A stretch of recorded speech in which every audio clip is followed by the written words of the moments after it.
नमस्कार दोस्तों, कैसे हैं आप सब? आई होप आप सब बहुत अच्छे होंगे।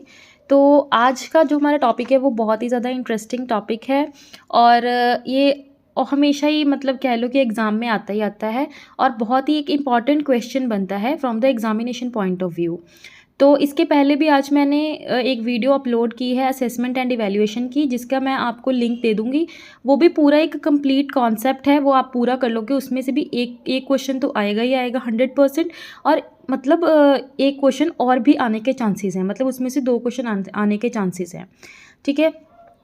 तो जो हमारा आज का टॉपिक है वो है कॉन्टिन्यूअस कॉम्प्रिहेंसिव इवैल्यूएशन, जिसको हम CCE भी बोलते हैं।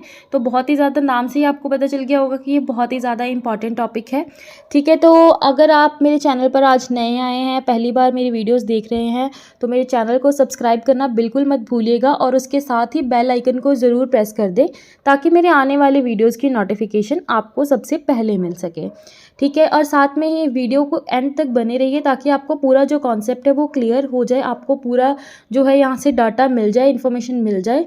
और आप इसी को पढ़ के अगर चले जाते हैं तो आपको कहीं और से पढ़ने की ज़रूरत बिल्कुल नहीं है। ठीक है, तो चलिए हम शुरू करते हैं। तो हमारा जो आज का टॉपिक है, जैसे कि मैं आपको पहले ही बता चुकी हूँ, कॉन्टिन्यूअस कॉम्प्रिहेंसिव इवैल्यूएशन, जिसको हम CCE भी बोलते हैं, असेसमेंट फॉर लर्निंग का ये टॉपिक है। ठीक है, तो सबसे पहले CCE क्या होता है, कॉन्टिन्यूअस कॉम्प्रिहेंसिव इवैल्यूएशन क्या है, इसका हम पूरा कॉन्सेप्ट पढ़ेंगे। देखिए, सबसे पहले जो है ये 3 चीज़ों के ऊपर बेस्ड होती है हमारी कॉन्टिन्यूअस कॉम्प्रिहेंसिव इवैल्यूएशन। सबसे पहले तो है ये objective based evaluation, then second है ये कॉन्टिन्यूअस इवैल्यूएशन, देन लास्ट है ये कॉम्प्रिहेंसिव इवैल्यूएशन। देखिए, ऑब्जेक्टिव बेस्ड इवैल्यूएशन का क्या मतलब है, ऑल राउंड डेवलपमेंट आपको यहाँ पे लिखा हुआ दिख रहा होगा। ठीक है, जैसे हमें पता है हमारी एजुकेशन का जो भी हमारा एजुकेशन सिस्टम है, उसका एम क्या होता है, उसका यही एम होता है कि बच्चे की पर्सनैलिटी को ऑल राउंड और सभी तरीके से उसको हर आस्पेक्ट से क्या करना है, डेवलप करना है। चाहे वो फिजिकली हो, इमोशनली हो, सोशली हो, इंटेलेक्चुअल हो, मतलब किसी भी तरीके की, बॉडी माइंड एंड सोल, तीनों तरीके से पूरी तरीके से बच्चों को क्या करना है, डेवलप करना है। ठीक है, तो इवैल्यूएशन का जो ऑब्जेक्टिव है, ये ऑब्जेक्टिव बेस्ड है, क्योंकि ये जो है सिर्फ बच्चे की एकेडमिक एरियाज़ के ऊपर, मतलब सिर्फ उसका कितने मार्क्स स्कोर कर रहा है, डिफरेंट सब्जेक्ट्स में अच्छा कर पा रहा है या नहीं कर पा रहा है, इस चीज़ पर ध्यान ना देते हुए, सिर्फ इस चीज़ पर ध्यान ना देते हुए इस बच्चे की टोटल पर्सनैलिटी को कैसे हम क्या डेवलप कर सकते हैं, उस चीज़ के ऊपर भी ध्यान दिया जाता है। तो ये दोनों चीज़ों को ध्यान में रखता है, मतलब एकेडमिक एरियाज़ पे भी तो ध्यान रखता ही है और साथ में total personality of the learner को भी डेवलप करने में हेल्प करता है। ठीक है, पर्सनल इसमें क्या क्या आ जाती हैं, पर्सनल क्वालिटीज़ आ जाती हैं बच्चे की, सोशल क्वालिटीज़, उसका इंटरेस्ट क्या है, उसकी क्या स्किल्स हैं, ये सारी चीज़ें। ठीक है, ये सारी चीज़ें किस में आती हैं, ऑब्जेक्टिव्स ऑफ एजुकेशन में। ठीक है, तो ये CCE का सबसे पहला जो है बेस है, ऑब्जेक्टिव बेस इवैल्यूएशन, कि हमने ऑल राउंड डेवलपमेंट करनी है बच्चे की, सिर्फ उसके मार्क्स के ऊपर ध्यान नहीं देना है। ठीक है, नेक्स्ट हमारा आता है कॉन्टिन्यूअस इवैल्यूएशन। अब कॉन्टिन्यूअस इवैल्यूएशन का क्या मतलब होता है, कॉन्टिन्यूअस दैट मीन्स कंटिन्यूटी में चल रही है कोई चीज़, लगातार चल रही है, इन प्रोग्रेस है। ठीक है, तो हम क्या करते हैं, लर्निंग सिस्टम के बारे में इंफॉर्मेशन कलेक्ट करते हैं कि हमारा जो लर्निंग सिस्टम है एज पर द ऑब्जेक्टिव चल रहा है या नहीं चल रहा है। ठीक है, उसके लिए हम बार बार क्या करते हैं, इवैल्यूएशन करते हैं, और ये इवैल्यूएशन हम तब तक करते हैं जब तक कि हमारा जो ऑब्जेक्टिव है वो अचीव नहीं हो जाता। ठीक है, देन हमारा आता है कॉम्प्रिहेंसिव इवैल्यूएशन। कॉम्प्रिहेंसिव इवैल्यूएशन क्या है, कॉम्प्रिहेंसिव इवैल्यूएशन भी बच्चे की हर पर्सनालिटी को, हर आस्पेक्ट से बच्चे की पर्सनालिटी को क्या करता है, इवैल्यूएट करता है। ठीक है, जैसे अब जो पुराना सिस्टम होता था उसमें क्या होता था कि सिर्फ एजुकेशन से रिलेटेड ही चीज़ों पे ध्यान दिया जाता था, बच्चे की और पर्सनालिटी के ऊपर, स्किल्स के ऊपर ध्यान नहीं दिया जाता था। लेकिन जो आजकल का मॉडर्न सिस्टम ऑफ एजुकेशन है, इसमें बच्चे की चाहे वो स्कूलिस्टिक एरिया हो या नॉन स्कॉलिस्टिक एरिया हो, scholastic means related to the education और related to the school, and non scholastic means जो कि हमारी एजुकेशन और स्कूल से रिलेटेड नहीं है, मतलब हर एक चीज़ के ऊपर ध्यान दिया जाता है। तो CCE जो है, कॉन्टिन्यूस कॉम्प्रिहेंसिव इवैल्यूएशन जो है, ये जो है डिफरेंट एस्पेक्ट्स को कवर करता है इसमें, ठीक है। जैसे कि बच्चे की पर्सनल और सोशल क्वालिटीज़ को डेवलप करना, ठीक है, उसको रिस्पॉन्सिबल बनाना, पंक्चुअल बनाना, ठीक है, ये सारी चीज़ें। बच्चे का इंटरेस्ट किस चीज़ में है उस चीज़ को देखना, वो आर्टिस्टिक है या म्यूज़िक में ज़्यादा इंटरेस्ट दे रहा है या लिटरेचर में ज़्यादा इंटरेस्ट दे रहा है, कुछ भी हो सकता है, ठीक है। उसके बाद उसका जो है हेल्थ स्टेटस, उसकी हाइट वेट क्या है, ठीक है, सही है या नहीं है अकॉर्डिंग टू हिज एज, ठीक है। उसके बाद जो है उसका एटीट्यूड को ठीक करना, सुधारना, ठीक है। उसके बाद जो है बच्चों की जो है को करिकुलर एक्टिविटीज़ में भी प्रोफिशिएंसी लेकर आनी, ठीक है, ताकि बच्चे जो हैं इंडोर और आउटडोर दोनों ही चीज़ में अच्छी तरीके से पार्टिसिपेट कर सकें, ठीक है। तो ये चीज़ हमारी जो आती है, किस में आती है, ये कॉन्टिन्यूअस कॉम्प्रिहेंसिव इवैल्यूएशन में। तो ये जो है एक पूरा कॉन्सेप्ट है अबाउट द CCE, ठीक है। जो अभी आपको ये स्लाइड शो हो रही है, इसमें CCE का फुल फॉर्म लिखा है और साथ में तीनों के बारे में लिखा हुआ है। जैसे CCE, continuous comprehensive evaluation. Continuous means regular और कॉन्टिन्यूअस एक्टिविटी कंडक्ट करवानी ताकि बच्चों की ऑलराउंड डेवलपमेंट हो सके। ऑलराउंड डेवलपमेंट कौन सी? कॉम्प्रिहेंसिव में बताया गया है मेंटल, इमोशनल, फिजिकल और हर आस्पेक्ट से, इन हर चीज़ में जो बच्चा है वो प्रॉपरली जो है उसकी ग्रोथ होनी चाहिए, उसकी डेवलपमेंट होनी चाहिए, ठीक है। और इन सब चीज़ों को हम कैसे पता करेंगे कि उसने जो है अचीव किया है, डेवलपमेंट हुई है, उसके अंदर ग्रोथ हुई है, ये पता चलेगा थ्रू इवैल्यूएशन। जो भी हम different tools and techniques use करते हैं बच्चे की प्रोग्रेस को मेजर करने के लिए। सो कॉन्टिन्यूअस कॉम्प्रिहेंसिव इवैल्यूएशन वो है जिसमें हम रेगुलर और कंटिन्यूअस एक्टिविटीज़ कंडक्ट करते हैं ताकि बच्चों का मेंटल, इमोशनल और फिजिकल ग्रोथ हो सके, और इस चीज़ को हम मेजर करने के लिए डिफरेंट टूल्स एंड टेक्निक्स को यूज़ करते हैं। So that is CCE। Next आती हैं इसकी सिग्निफिकेंसेस, मतलब क्या, क्यों ज़रूरी है, क्या इंपॉर्टेंस है इसकी। देखिए, सबसे पहले to remove the defects of traditional system of evaluation.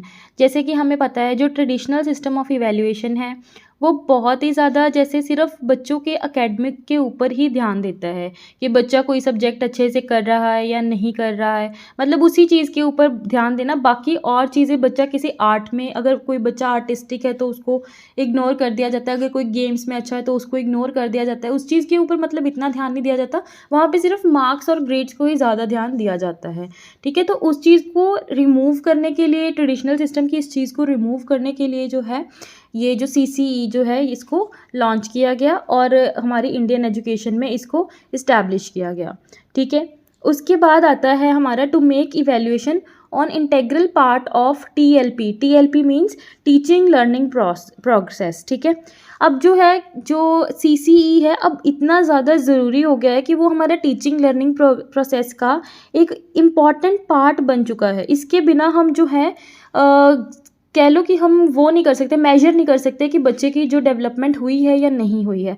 तो ये बहुत ही ज़्यादा इम्पॉर्टेंट पार्ट बन चुका है TLP का, ठीक है। To meet the demands of various suggestions. अब जो ट्रेडिशनल सिस्टम था, ठीक है, ट्रेडिशनल इवैल्यूएशन सिस्टम था, उसमें बहुत ज़्यादा डिफेक्ट्स थे, ठीक है। बहुत सारी कमीशंस और कमेटीज़ ऐसी थी इंडिया की जिन्होंने अपने कुछ सजेशंस दिए थे, ठीक है, रिकमेंडेशंस दी थी ताकि जो है न्यू इवैल्यूएशन सिस्टम और जो है कॉम्पिटिटेंट और भी अच्छा जो इवैल्यूएशन सिस्टम है उसको जो है यहाँ पे लागू किया जाए, ठीक है। तो जैसे कि NPE, national policy of education 1986 क्या कहती है कि हमें CCE को हमें लाना चाहिए हमारी एजुकेशन सिस्टम में, क्योंकि ये स्कॉलिस्टिक और नॉन स्कॉलिस्टिक आस्पेक्ट दोनों को ही ध्यान में रखता है। मतलब चाहे वो एकेडमिक से रिलेटेड हो, एजुकेशन से रिलेटेड हो, चाहे वो स्कूल और एकेडमिक से रिलेटेड ना भी हो, ठीक है। तो ये दोनों चीज़ों के ऊपर ध्यान देता है, तो इस CCE को हमें अपने एजुकेशन सिस्टम में इम्प्लीमेंट करना चाहिए। तो दूसरा है जो नेशनल करिकुलम फ्रेमवर्क NCF 2005, इन्होंने क्या कहा है कि CCE बिल्कुल आना चाहिए, क्योंकि CCE की आने की वजह से बच्चों का जो स्ट्रेस है वो कम हो जाता है, ठीक है। क्योंकि उनके लगातार जो है एग्ज़ाम्स, छोटे छोटे टेस्ट होते रहते हैं, डिफरेंट एक्टिविटीज़ उनको करवाई जाती हैं, अलग अलग स्किल्स को उनको देखा जाता है और उनको एनहांस करने की कोशिश करी जाती है। तो ये सारी चीज़ों की वजह से भी जो है CCE को इम्प्लीमेंट करना चाहिए, इस्टेब्लिश करना चाहिए। उसके बाद आता है RTE act 2009, right to education act. इन्होंने भी यही कहा है कि CCE बिल्कुल आनी चाहिए, क्योंकि इसमें क्या है, बच्चों को राइट होता है फ्री और कंपलसरी एजुकेशन का। 6 से 14 साल तक के बच्चों को फ्री एजुकेशन जो है वो दी जाएगी, ठीक है। और ये जो है 1st से 8th क्लास तक जो है ये इम्प्लीमेंट होगा, ठीक है, कि उनको जो फ्री एजुकेशन दी जाएगी। नेक्स्ट सिग्निफिकेंस हमारी आ जाते हैं। सबसे पहले तो है reduce stress and anxiety of children, ठीक है। चिल्ड्रन की जो भी स्ट्रेस है, एनजाइटी है about the exams, about the academics, वो बिल्कुल ख़त्म हो जाती है, या कह लो कम हो जाती है पहले के टाइम से। आज के टाइम पे बच्चे इतना ज़्यादा स्ट्रेस नहीं लेते, क्योंकि उनकी पहले से ही प्रेपरेशन हो रखी होती है। दूसरा है रिड्यूस ड्रॉप आउट रेट्स। तो इसकी वजह से CCE इम्प्लीमेंट होने की वजह से बहुत ज़्यादा जो ड्रॉप आउट रेट्स हैं वो कम हो चुके हैं। एक्सपीरियंशियल लर्निंग होती है बच्चों की, मतलब एक्सपीरियंस के थ्रू सीखते हैं, उनको जस्ट क्रैमिंग नहीं करवाई जाती, या फिर ये टीचर सेंटर्ड नहीं होता बिल्कुल भी। जो हमारा आज का एजुकेशन सिस्टम है वो टीचर सेंटर्ड बिल्कुल नहीं है, वो लर्नर सेंटर्ड है। मतलब लर्नर को, स्टूडेंट को पूरा एक्टिवली पार्टिसिपेट करवाया जाता है लर्निंग में, ताकि वो एक्सपीरियंस के साथ चीज़ों को और अच्छी तरीके से जो है वो सीख सके।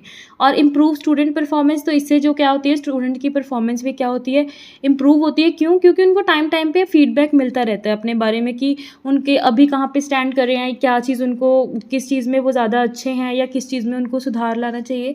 तो ये चीज़ें उन्हें पता चलती रहती हैं, तो वो अपने आप को इम्प्रूव करते हैं। बच्चे की ऑलराउंड डेवलपमेंट होगी, ये तो आपको पता ही है, ठीक है। चॉइस ऑफ सब्जेक्ट, अब जो CCE है वो बच्चों के बारे में पूरी इन्फॉर्मेशन बताता है कि बच्चा किस चीज़ में अच्छा है। तो 10th के बाद बच्चों को ये बड़ी प्रॉब्लम होती है जिनको क्लियर ना हो, लेकिन CCE की वजह से अब ये चीज़ क्लियर हो गई है कि बच्चों को पता चल जाता है कि वो कौन सा कोर्स या कौन सा सब्जेक्ट एज अ जो उनका बेटर करियर अपॉर्चुनिटी बन सकता है फ्यूचर में, वो उस हिसाब से जो है सब्जेक्ट्स चूज़ कर सकते हैं। इफेक्टिव टीचिंग स्ट्रेटेजीज होती हैं, ठीक है। तो जो CCE है वो क्या करता है, हेल्प करता है ताकि टीचर जो है वो अच्छी अच्छी टीचिंग स्ट्रेटेजीज यूज़ कर सके बच्चों को पढ़ाने के लिए। Identification of strength and weakness, ठीक है। CCE हेल्प करता है बच्चों की जो भी स्ट्रेंथ हैं और उनकी वीकनेस कौन सी है, किस चीज़ में उनको इम्प्रूव करना चाहिए, ठीक है, इन उनकी ज़रूरतें क्या हैं, ये सारी चीज़ों को जानने में जो CCE है वो क्या करता है, हेल्प करता है। तो ये सारी है सिग्निफिकेंस ऑफ CCE। नेक्स्ट आ जाते हैं हमारी advantages, purpose, function of CCE, ठीक है। कि कुछ भी आ जाए, पर्पस आ जाए, इसका फंक्शन आ जाए या एडवांटेजेस आ जाए, तो आपने यही सारे पॉइंट्स लिखने हैं। और देखिए इतने ज़्यादा इनफ पॉइंट्स हैं कि आपको 10 to 12 पॉइंट्स ही ज़्यादा से ज़्यादा लिखने होते हैं, इससे ज़्यादा नहीं लिखने होते, ठीक है। तो देखिए, और अकेली एडवांटेज तो आएगी नहीं, तो एडवांटेज अगर मतलब किसी के साथ ही आएगी तो हमें 10 पॉइंट्स भी बहुत ज़्यादा है लिखने के लिए। तो मतलब आप अपने अकॉर्डिंग देख सकते हैं कि आपको कितने लिखने चाहिए, ठीक है। तो देखिए अब सबसे पहले आता है helps in regular assessment of student progress. इसमें जो है बच्चे की जो प्रोग्रेस है उसको हम रेगुलरली असेस कर सकते हैं, पता कर सकते हैं कि बच्चे की कितनी प्रोग्रेस हुई है, कितना उसने इम्प्रूव किया है पिछली परफॉर्मेंस से अपनी। उसके बाद help teachers to organise effective teaching strategies. Teachers की भी ये हेल्प करता है ताकि वो अलग अलग टीचिंग स्ट्रेटजीज़ को यूज़ कर सके, ठीक है, ऑर्गेनाइज कर सके, ठीक है। जो पहले वो टीचिंग स्ट्रेटजीज़ यूज़ कर रहे थे उसमें थोड़ा सा चेंज करके और अच्छा कैसे बनाया जा सकता है, ठीक है। ये सारी चीज़ों के बारे में वो CCE क्या करता है, हेल्प करता है। और diagnose weakness and permit teacher to certain people's strength and weakness and his needs, ठीक है। तो जो है ये CCE क्या है, बच्चों की वीकनेस क्या है, ठीक है, उसको डायग्नोज करने में टीचर की हेल्प करता है, क्योंकि टीचर ही पता करेगा कि बच्चे का कॉज ऑफ क्या है, जो बच्चा लर्न नहीं कर पा रहा या सीख नहीं पा रहा, उनकी स्ट्रेंथ क्या है, वीकनेस क्या है और बच्चों की नीड क्या है। तो वो उनको उसी हिसाब से सारी जो है गाइडेंस प्रोवाइड करते हैं। इमीडिएट फीडबैक, ये तुरंत जो है फीडबैक देता है बच्चों को भी और टीचर्स को भी। चिल्ड्रन को पता चल जाता है कि उनकी स्ट्रेंथ क्या है, उनकी वीकनेस क्या है, उनको अपनी जो रियल सेल्फ पिक्चर है वो पता चल जाती है। और स्टूडेंट्स जो हैं वो मोटिवेट होते हैं, उनकी जो स्टडी हैबिट है वो क्या होती है, इम्प्रूव होती है, क्योंकि वो थोड़ा थोड़ा पढ़ते हैं डेली डेली, क्योंकि उनके टेस्ट होते हैं, ठीक है, रेगुलरली टेस्ट होते हैं, जिसकी वजह से उनको पढ़ना पड़ता है और उनकी जो हैबिट है पढ़ने की वो जो है इम्प्रूव हो जाती है। उसके बाद है बच्चों का इंटरेस्ट और एप्टीट्यूड जो है वो अच्छा हो जाता है, पता चल जाता है बच्चों को किस चीज़ में इंटरेस्ट है, क्या पोटेंशियल्स हैं उनकी, वो सारी चीज़ों के बारे में पता चलता है। और हेल्प करता है फ्यूचर में डिसीज़न मेकिंग करने में। और जो है बच्चों की एक प्रोग्रेस रिपोर्ट तैयार करने में भी क्या है सीसीई बहुत ज़्यादा हेल्प करता है, ठीक है। उसके बाद है involve learner actively in the teaching learning process. जैसे कि मैंने आपको पहले ही बताया है कि आजकल का जो एजुकेशन सिस्टम है वो टीचर बेस्ड बिल्कुल भी नहीं है, वो क्या है लर्नर बेस्ड है, ठीक है, जिसमें कि लर्नर जो है वो एक्टिवली इन्वॉल्व होता है, पार्टिसिपेट करता है in the teaching learning process. यहाँ पे बहुत सारे variety of teaching ads available होते हैं, सीसीई में बताए गए हैं, जो टीचर्स अपने टॉपिक को देखकर भी कोई टॉपिक पढ़ाने के लिए कौन सा टीचिंग एड जो है वो बहुत ज़्यादा अच्छा रहेगा, रेलेवेंट रहेगा, तो उस चीज़ को ये प्रोवाइड करता है, मतलब आइडियाज़ वगैरह उनको देते हैं, ठीक है। उसके बाद है बच्चों की जो भी एबिलिटी है उसको पता करना, रिकग्नाइज करना, पहचानना और बाद में उस चीज़ को एनकरेज करना ताकि बच्चा उस चीज़ में और ज़्यादा अच्छा कर सके। उसके बाद है अगर कोई भी बच्चे में कोई प्रॉब्लम है, कोई वीकनेस है उसकी, उसको कोई चीज़ याद नहीं हो रही है या कुछ समझ में नहीं आ रहा है, तो बच्चों को जो है उनको रेमेडीज़ प्रोवाइड करनी, ठीक है। जो भी मतलब अगर आपने उनको फर्दर एक्स्ट्रा क्लास लगानी है, एक्स्ट्रा क्लास लगा सकते हो, या फिर उनको कोई एक्टिविटी के थ्रू उनको समझाना है तो वो कर सकते हैं, मतलब हम रेमेडियल टीचिंग दे सकते हैं। उसके बाद है बच्चों की परफॉर्मेंस के ऊपर कोई भी नेगेटिव कमेंट नहीं किया जाता। यहाँ पे कभी भी बच्चों को ये नहीं कहा जाता भी तेरे मार्क्स कम हैं या तेरे ग्रेड कम है, मतलब ऐसे बच्चों को शो नहीं किया जाता, ठीक है। उनको नेगेटिव कमेंट्स बिल्कुल नहीं दिए जाते ताकि बच्चा हमेशा मोटिवेटेड रहे, अपने आप को इम्प्रूव करने के ऊपर ध्यान दे, ठीक है। नेक्स्ट है जो improve and alter the instructional strategies. जो भी स्ट्रेटजीज़ हैं इंस्ट्रक्शंस देने की, जिससे कि क्वालिटी क्या है वो इम्प्रूव होती है, अच्छी होती है, इन्हांस होती है, उस चीज़ में भी चेंजेस लेकर आने, ऑल्टर करना, अलग अलग तरीके से बच्चों को पढ़ाना। उसके बाद है एप्रोप्रिएट मीडिया मटेरियल यूज़ करना to teach the particular topic to the children, ठीक है। तो कोई भी हर टॉपिक के लिए देखो अलग जो है टीचिंग एड यूज़ करना चाहिए, जो भी हमें ज़्यादा रेलेवेंट लगता है कि अगर किसी चीज़ के लिए हमें पीपीटी अच्छी लग रही है तो हम पीपीटी के थ्रू पढ़ा सकते हैं, अगर आप कोई एक्टिविटी के थ्रू पढ़ाना चाहते हो उसके थ्रू पढ़ा सकते हैं। सपोज़ एक एग्जांपल है बैंक का, अगर आपने पढ़ाना है तो बच्चों को आप बैंक में विज़िट करवा सकते हैं, ठीक है। बैंक में विज़िट करवा के उनको बता सकते हैं, सारी चीज़ें समझा सकते हैं, प्रैक्टिकल लाइफ में दिखा सकते हैं। तो ये बहुत सारे अलग अलग मीडियाज़ और मटेरियल्स होते हैं जिसको हम यूज़ करके बच्चों को जो है पढ़ा सकते हैं। तो ये सारी फैसिलिटीज़ जो हमें कौन प्रोवाइड करता है, सीसीई। नेक्स्ट आते हैं इसके, देखिए अब किसी भी चीज़ की अगर एडवांटेजेस हैं तो डिसएडवांटेज तो है ही, क्योंकि ये एक ही सिक्के के दो पहलू हैं, एडवांटेजेस और डिसएडवांटेजेस, ठीक है। तो सबसे पहले डिसएडवांटेज या लिमिटेशन इसकी क्या है कि स्टूडेंट्स जो है वो पढ़ाई को सीरियसली लेते ही नहीं हैं, वो पढ़ाई को लेते हैं casually, as a secondary thing वो इसको कंसीडर करते हैं, ठीक है, आज के टाइम में। तो ये जो है बहुत ज़्यादा डेंजरस हो गया है बच्चों के लिए। दूसरा है कि सीसीई में होता है ग्रेडिंग सिस्टम। अब ग्रेडिंग सिस्टम का चलो ठीक है, बच्चों को ठीक है पता तो चलता है भी हाँ ए ग्रेड मिला है, बी मिला है, सी मिला है, जो भी मिला है, पर देखिए अब अगर मार्क्स मिलते हैं तो उसमें पता चलता है एग्जैक्टली बच्चों को कितने मार्क्स मिले हैं। लेकिन ग्रेड्स में क्या है कि 90 से 100 तक के जितने भी मार्क्स हैं, 90 to 100, उसमें बच्चों को ए ग्रेड दिया जाता है। अब हो सकता है कि 2 बच्चे हैं जिनके ए ग्रेड आए हैं, हो सकता है एक के 90 मार्क्स हों और दूसरे के 99 मार्क्स हों, तो हम उसमें वो मतलब एक बच्चे को स्पेशल पता तो नहीं चला ना, हम प्रॉपरली तो वो नहीं कर पाए ना, मतलब कोई भी जज नहीं कर सकता कि कौन सा बच्चा है जो है जिसके 90 आए हैं और कौन सा है जिसके 100 आए हैं या 99 आए हैं, ठीक है।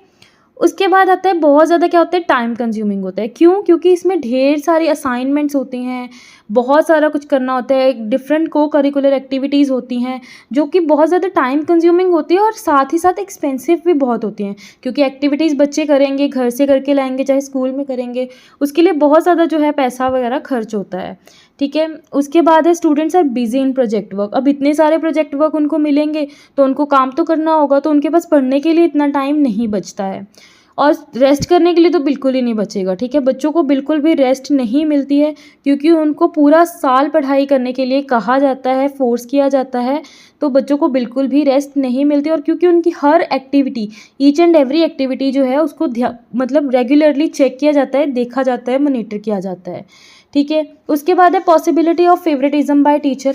अब बिल्कुल देखिए, जो भी हमें ग्रेड्स मिलते हैं, अब कुछ होते हैं इंटरनल्स में तो टीचर्स ने ही मार्क्स लगाने होते हैं, तो दैट मीन्स वहाँ पे जो है फेवरेटिज्म का जो है हो सकता है, टीचर कई बार बायस हो सकता है वहाँ पे। और एंडलेस प्रोजेक्ट्स हैं जो कि कभी ख़त्म ही नहीं होते, ठीक है। बहुत ज़्यादा प्रोजेक्ट्स बच्चों को इसमें दिए जाते हैं, ठीक है। तो ये भी एक डिसएडवांटेज है CCE की। तो यहाँ पे जो है हमारा आज का जो टॉपिक है CCE, ये पूरा कंप्लीट हो चुका है, फुल फ्लेज सब कुछ हमने इसका देख लिया है। और अगर आपको इसमें कोई भी डाउट लगता है तो आप मेरे से पूछ सकते हैं कमेंट बॉक्स में। अगर आपको इसके हैंड रिटन नोट्स चाहिए तो आप वो भी मुझे मेल कर सकते हैं या फिर कमेंट बॉक्स में लिख सकते हैं, अपनी मेल सेंड कर सकते हैं, तो मैं आपको वहाँ पे भेज दूँगी। अदरवाइज़ आप इसका भी स्क्रीनशॉट लेकर रख सकते हैं, ठीक है, आपकी मर्ज़ी है, ठीक है। और अगर आपको वीडियो अच्छी लगी हो तो please like share and subscribe ज़रूर कर देना। Thank you for watching.